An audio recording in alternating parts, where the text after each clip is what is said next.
Assalamualaikum everyone, আশা করি তোমরা সবাই অনেক ভালো আছো। নতুন আরেকটা ভিডিওতে তোমাদের সাথে দেখা হয়ে গেল। আজকের ভিডিওতে ডিসকাস করব গ্রামারের খুবই ইম্পর্টেন্ট একটা topic, simple, complex and compound. তোমাদের অনেকেরই সিম্পল, কমপ্লেক্স এন্ড কম্পাউন্ডের বেসিক যে কনসেপ্টটা থাকে সেটা ক্লিয়ার না থাকার কারণে চেঞ্জিং সেন্টেন্সের রুলসগুলো করার সময় তোমরা অনেক সময় অনেক ডিফিকাল্টি ফেস করো। তো সেই কথাগুলো মাথায় রেখেই এই ভিডিওটা আমার করা। সো চলো শুরুতেই সিম্পল, কমপ্লেক্স এন্ড কম্পাউন্ডের বেসিক যে ডিসকাশনটা সেটা শেষ করে ফেলি। সিম্পল সেন্টেন্স ফর্ম হয় একটা মাত্র প্রিন্সিপাল ক্লজ দ্বারা, যেখানে প্রিন্সিপাল ক্লজে একটা সাবজেক্ট থাকবে, একটা ভার্ব থাকবে এবং কমপ্লিট একটা থট প্রকাশ করবে। এরপরে আসি কমপ্লেক্স সেন্টেন্স। কমপ্লেক্স সেন্টেন্সে একটা ইন্ডিপেন্ডেন্ট ক্লজ একটা ডিপেন্ডেন্ট ক্লজ দ্বারা জয়েন্ট হবে একটা সাবঅর্ডিনেট কনজাংশন দ্বারা। যেমন ধরো, if you come I will go. তো যদি তুমি আসো তাহলে আমি যাব। সো এখানে ইফ হচ্ছে একটা সাবঅর্ডিনেট কনজাংশন এবং ইফ ইউ কাম এটা হচ্ছে আমাদের ডিপেন্ডেন্ট ক্লজ, যদি তুমি আসো তারপর আমি যাব বা তাহলে আমি যাব, আই উইল কাম, যেখানে আই উইল কাম হচ্ছে আমাদের ইন্ডিপেন্ডেন্ট ক্লজ। আর লাস্টে আসি কম্পাউন্ড সেন্টেন্স। কম্পাউন্ড সেন্টেন্স হচ্ছে এমন একটা সেন্টেন্স যেখানে দুইটা ইন্ডিপেন্ডেন্ট ক্লজকে কানেক্ট করা হয় একটা কোঅর্ডিনেটিং কনজাংশন দ্বারা। তো কোঅর্ডিনেটিং কনজাংশনগুলো কি কি? এগুলো খুবই familiar, and, but, or, yet, for, so etcetera, আরও অনেক আছে। সো এই তো বেসিক ডিসকাশন শেষ। এবার চলো রুলসগুলো দেখে আসি। Rule number 1 is conditional rule. Conditional মানে হচ্ছে তোমাকে এখানে অবশ্যই একটা শর্ত থাকবে দেয়া, সেই শর্তের সাথে সেটার একটা রেজাল্টও থাকবে। যখন এরকম কন্ডিশন প্লাস রেজাল্ট পাবে তুমি পড়ে কোয়েশ্চেনে, অবশ্যই বুঝতে পারবে যে এটা একটা conditional sentence. And let me tell you one thing, that conditional সেন্টেন্সের এই রুলসটাতে দুইটা পার্ট আছে। এটা হচ্ছে ফার্স্ট পার্ট, যেখানে আমাদের মিনিংটা নেগেটিভ থাকবে, আরেকটা থাকবে যেটাতে মিনিংটা পজিটিভ থাকবে। তো পজিটিভ মিনিং যেটাতে থাকবে সেটা আমরা নেক্সটে করছি, বাট ফার্স্টে যেটাতে আমরা নেগেটিভ মিনিং পাই সেটা দেখে নেই। এখানে কমপ্লেক্স সেন্টেন্সে আমাদের ইফ প্লাস নেগেটিভ ফর্ম থাকতে পারে অথবা আনলেসও থাকতে পারে। সিম্পল সেন্টেন্সের ক্ষেত্রে তুমি যখন চেঞ্জ করবে সেখানে without plus verb plus ING add করে দেন বাকিটা অ্যাড করবে। আর কম্পাউন্ড সেন্টেন্সের ক্ষেত্রে যেটা করবে সেটা হচ্ছে গিয়ে অর কোঅর্ডিনেটিং কনজাংশন দিয়ে দুটো ইন্ডিপেন্ডেন্ট ক্লজ বানিয়ে সে দুটোকে অ্যাড করতে হবে। আর আরেকটা কথা মনে রাখতে হবে যে কম্পাউন্ড সেন্টেন্সের ক্ষেত্রে অবশ্যই তোমাকে সব সময় ভার্ব দিয়ে স্টার্ট করতে হবে যখন তোমাকে বলবে এটাকে কম্পাউন্ড করো, যদি তোমার সাবজেক্টটা ইউ থাকে। আদারওয়াইজ অন্য সাবজেক্ট থাকলে তখন ওই অন্য সাবজেক্ট দিয়ে সেন্টেন্স স্টার্ট করতে হবে। সো চলো একটা এক্সাম্পল দেখে নেই। Unless one enjoys the beauty of a moonlit night one can not explain it properly. So দেখতেই পাচ্ছ আনলেস আছে এটাতে, তার মানে এটা একটা কমপ্লেক্স সেন্টেন্স। তো সিম্পল কিভাবে করব? Without plus verb plus ING, without enjoying the beauty of a moonlit night one can not explain it properly. Very simple. Next, যদি বলা হয় এটাকে কম্পাউন্ড করো, তাহলে প্রথমে দুটো ইন্ডিপেন্ডেন্ট ক্লজ বানাবো। একটা হচ্ছে one enjoys the beauty of a moonlit night, কারণ আমার সাবজেক্ট এখানে ইউ ছাড়া অন্য কিছু আছে।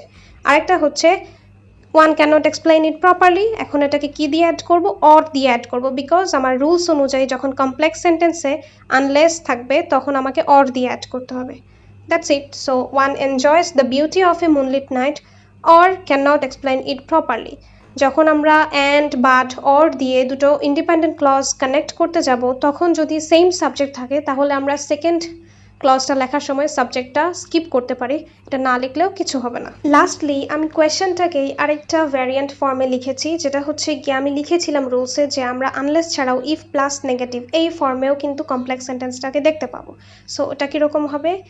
If one doesn't enjoy the beauty of a moonlit night one or he or she cannot explain it properly. So yes, এভাবেই তোমার if plus negative ফর্মটা থাকতে পারে। That's it.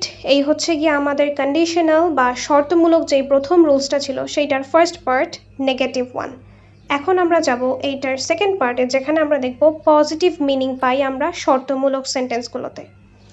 সো দেখতেই পাচ্ছ এখানে কমপ্লেক্সের ক্ষেত্রে আমরা ইউজ করি ইফ, সিম্পলের ক্ষেত্রে ইউজ করি be plus verb plus ING, and কম্পাউন্ডের ক্ষেত্রে আমরা ইউজ করি অ্যান্ড, যেখানে অ্যান্ড দিয়ে আমরা দুটো ইন্ডিপেন্ডেন্ট ক্লজকে কানেক্ট করব। সো চলো দুই একটা এক্সাম্পল দেখে নেই, তাহলে we can grow more crops if we can make the best use of rain.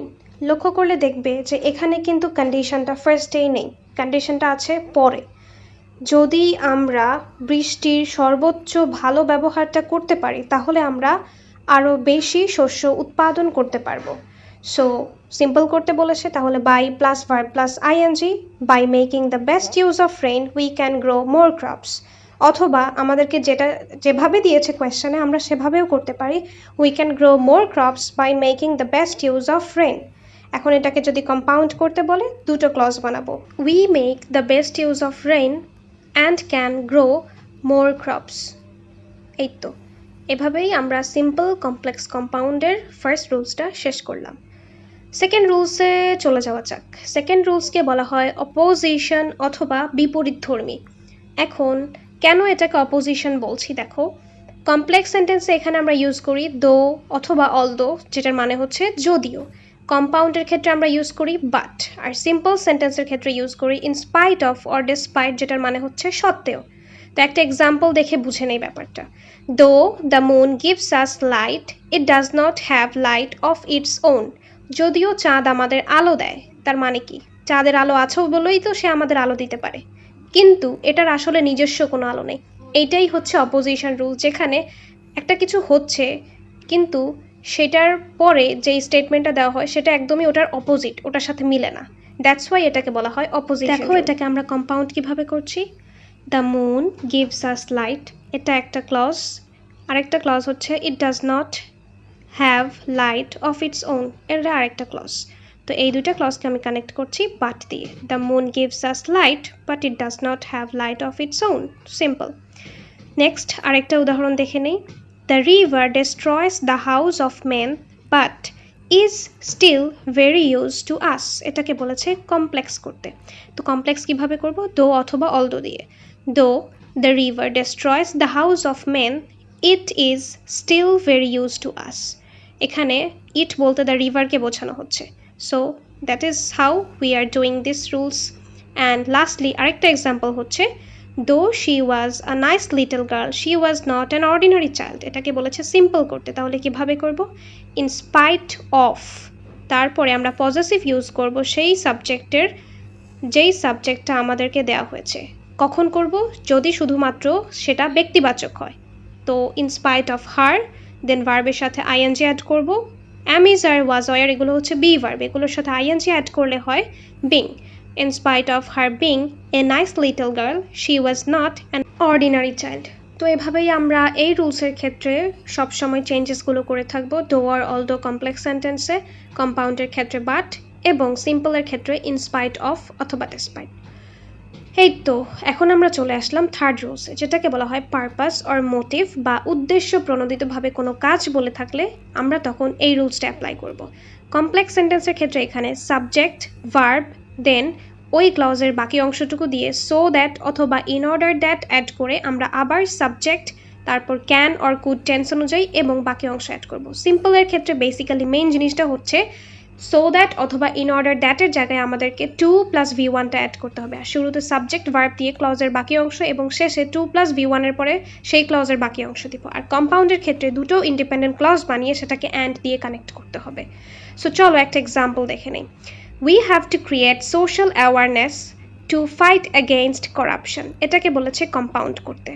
তো কিভাবে করব, দুটো ক্লজকে অ্যান্ড দিয়ে কানেক্ট করব। We have to create social awareness and fight against corruption. আর কমপ্লেক্স করতে বলে we have to create social awareness so that or in order that we can fight against corruption.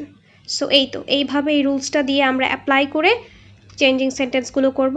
আর আরেকটা কথা যেটা মাথায় রাখতে হবে, এই রুলসের ক্ষেত্রে সিম্পল সেন্টেন্সের অনেকগুলো ভ্যারিয়েশন আছে। সো যে কোনোটা আসতে পারে 2 + V1, in order 2 + V1, with a view to plus verb plus ing, or for plus V1 plus ing, প্রত্যেকটাই এই রুলসকে মেনশন করবে। সো আজকের মতো এই পর্যন্তই। Thanks for watching till the end. See you in the next video with the other rules. Bye by.